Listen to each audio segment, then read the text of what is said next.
Act 3, Scene 4. At Forres, Macbeth and his wife welcome the Thanes of Scotland to the banquet.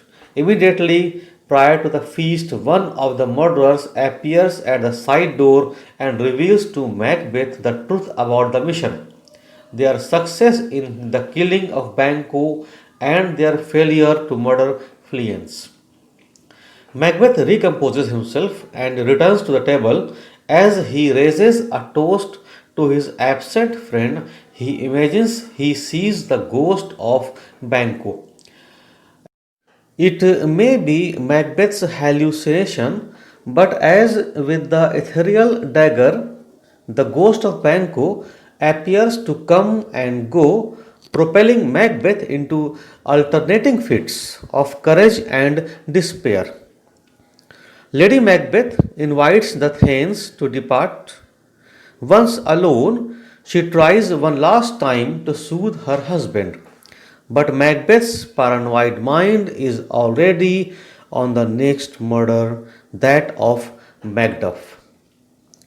To ascertain his future with greater certainty, he makes clear his intentions to visit the weird sisters, the witches, once more. Indeed, the entire structure of this scene shows a man swinging from one state of mind, recalling the structure of the earlier dagger speech.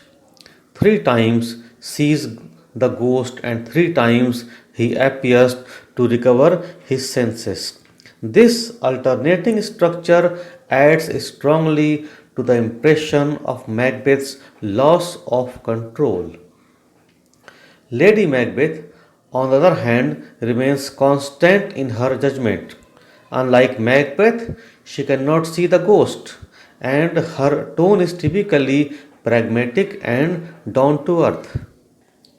Once more, she upbraids her husband for his apparent lack of manhood. The fifth scene of the first act. Here, Hecate, the classical goddess of the lower world who represents the spirits of ancient witchcraft, calls the weird sisters to her to complain that her own part in Macbeth's downfall has been overlooked and that she now wishes personally to make his downfall complete. On the heath, the witches meet Hecate, who castigates them for meddling in Macbeth's affairs without involving her or showing him any fancy magic spectacles. She tells them that Macbeth will visit them tomorrow and that they must put on a more dramatic show for him. The sixth scene of the third act. Meeting with a rebel lord, Lennox reveals his doubts concerning Macbeth. His argument is that those who might be immediately suspected of murdering their kinsmen are less likely to have done so that Macbeth, who had killed the guards of Duncan's chamber so hastily.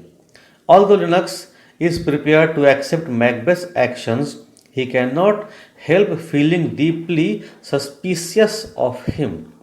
The other lord reveals to Lennox that Macduff has fled from Scotland to join forces with Malcolm in England.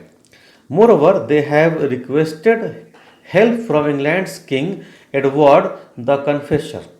Both Lennox and the other lord pray that God's vengeance may swiftly fall on the tyrannical Macbeth and that Scotland may return to peace once more. Some of the language of this scene is difficult. Its lines are full of pauses, half spoken thoughts, and fragments of reported speech. Its function is twofold. First, to convince the audience of Lennox's real thoughts about Macbeth. Even though Lennox is appears loyal to Macbeth at the end of Act 4, Scene 1. Here he divulges his concerns in line such as men must not walk too late, and more directly the phrase the tyrant